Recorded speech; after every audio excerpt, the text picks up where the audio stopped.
Welcome to Krishnastips. Explore Lord Shri Krishna's divine teachings in the Bhagavad Gita, a timeless wisdom for humanity. Shrimad Bhagavad Gita, Chapter 3. Karma Yoga, the Yoga of Action.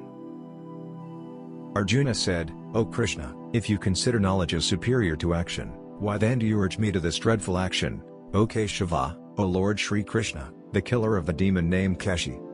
You are, as it were, puzzling my mind by these seemingly conflicting expressions, therefore, tell me the one definite discipline by which I may obtain the highest good. Sri Bhagavad said, Arjuna, in this world 2 courses of sadhana, spiritual discipline, have been enunciated by me in the past. In the case of the Sankhya yogi, the sadhana proceeds along the path of knowledge, whereas in the case of the karma yogi, it proceeds along the path of action. Man does not attain freedom from action, culmination of the discipline of action, without entering upon action, nor does he reach perfection, culmination of the discipline of knowledge, merely by ceasing to act. Surely, none can ever remain inactive even for a moment, for everyone is helplessly driven to action by modes of prakriti, nature-born qualities.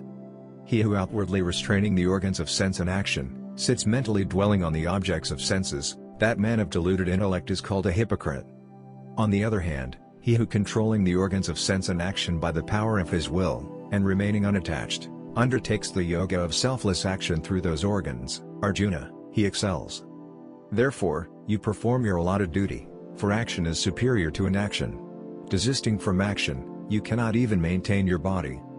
Man is bound by his own action except when it is performed for the sake of sacrifice.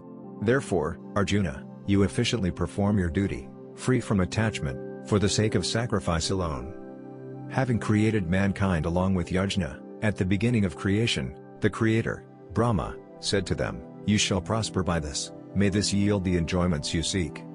Foster the gods through this sacrifice, and let the gods foster you. Thus, each fostering the other selflessly, you will attain the highest good. Fostered by sacrifice, the gods will surely bestow on you unasked all the desired enjoyments. He who enjoys the gifts bestowed by them without offering their share to them, is undoubtedly a thief. The virtuous who partake of what is left over after sacrifice, are absolved of all sins. Those sinful ones who cook for the sake of nourishing their bodies alone, partake of sin only. All beings are evolved from food, production of food is dependent on rain, rain ensues from sacrifice, and sacrifice is rooted in prescribed action. Know that prescribed action has its origin in the Vedas, and the Vedas proceed from the indestructible, God, hence the all-pervading infinite is always present in sacrifice.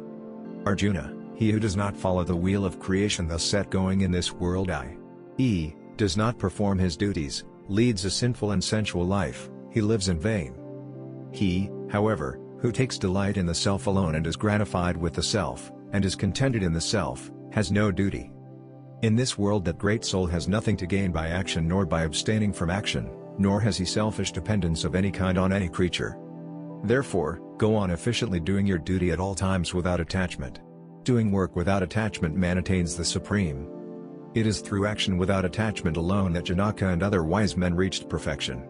Having in view the maintenance of the world order too, you should take to action.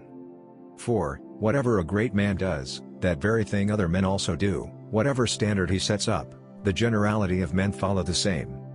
Arjuna, there is no duty in all the 3 worlds for me to perform, nor is there anything worth attaining, unattained by me, yet I continue to work. Should I not engage in action scrupulously at any time, great harm will come to the world, for, Arjuna, men follow my way in all matters. If I ever cease to act, these worlds would perish, surely, I should prove to be the cause of confusion, and of the destruction of these people. Arjuna, as the unwise act with attachment, so should the wise man, with a view to maintain the world order, act without attachment. A wise man established in the self should not unsettle the mind of the ignorant attached to action, but should get them to perform all their duties, duly performing his own duties. In fact, all actions are being performed by the modes of prakriti, primordial nature. The fool, whose mind is deluded by egoism, thinks, I am the doer. However, he who has true insight into the respective spheres of gunas, modes of prakriti, and their actions, holding that it is the gunas, in the form of the senses, mind, etc., that move among the gunas, objects of perception, does not get attached to them, Arjuna. Those who are completely deluded by the gunas, modes of prakriti, remain attached to those gunas and actions, the man of perfect knowledge should not unsettle the mind of those ignorant of imperfect knowledge. Therefore, dedicating all actions to me with your mind fixed on me, the self of all, freed from desire and the feeling of mayum and cured of mental agitation, fight. Even those men who, with an uncavaling and devout mind, always follow this teaching of mine, are released from the bondage of all actions. But they, however, who, finding fault with this teaching of mine, do not follow it, take those fools to be deluded in the matter of all knowledge is lost. All living creatures follow their tendencies, even the wise man acts according to the tendencies of his own nature. Of what use is restraint by force? Attraction and repulsion are rooted in all sense objects. Man should never allow himself to be swayed by them, because they are the two principal enemies standing in the way of his redemption. One's own duty, though devoid of merit, is preferable to the duty of another well performed. Even death in the performance of one's own duty brings blessedness, another's duty is fraught with fear. Arjuna said, "Now impelled by what, O Krishna, does this man commit sin even involuntarily, as though driven by force?" Shri Bhagavan said, "It is desire begotten of the element of rajas, which appears as wrath, indeed, it is insatiable and grossly wicked. Know this to be the enemy in this case. As fire is covered by smoke, mirror by dust, and embryo by the amnion, so is knowledge covered by desire.